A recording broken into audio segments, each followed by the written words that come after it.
Hello প্রিয় বন্ধুরা, আজ তোমাদের দেখাবো আমাদের পাহাড়ে কিভাবে বথুয়া পাতা দিয়ে তৈরি করি রঙিন আর সুস্বাদু মোমো। সকালে ভাই যায় পাহাড়ের ঢালে আর সেখান থেকে সংগ্রহ করে নিয়ে আসে টাটকা বথুয়া শাক আর সরিষা শাক। বাড়িতে ফিরে বড় টবে রেখে ভালোভাবে ধুয়ে নেয় যাতে এতটুকু মাটি বা ধুলো না থাকে। সব পরিষ্কার হয়ে গেলে শাকগুলো বসিয়ে দেয় সিদ্ধ হতে। যতক্ষণে শাক সিদ্ধ হচ্ছে ততক্ষণে তোমরা চ্যানেলটা সাবস্ক্রাইব করে ফেলো আর কমেন্টে জানাও তোমার প্রিয় খাবার কোনটা। তো এরপর ভাই নেয় টাটকা কিমা মাংস, তার সাথে ডিম, সয়া সস, লবণ, আদা কুচি, পেঁয়াজ পাতা আর মিক্স মশলা মিশিয়ে ফেলে।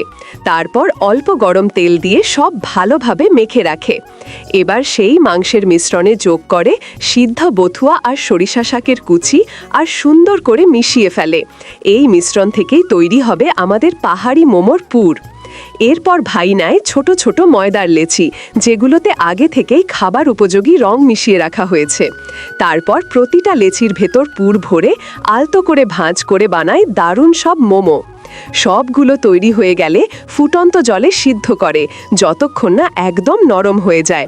আর দেখো, কিছুক্ষণের মধ্যেই তৈরি আমাদের পাহাড়ি রঙিন বথুয়া মোমো, যা দেখতে যেমন রঙিন, খেতেও তেমন অতুলনীয়।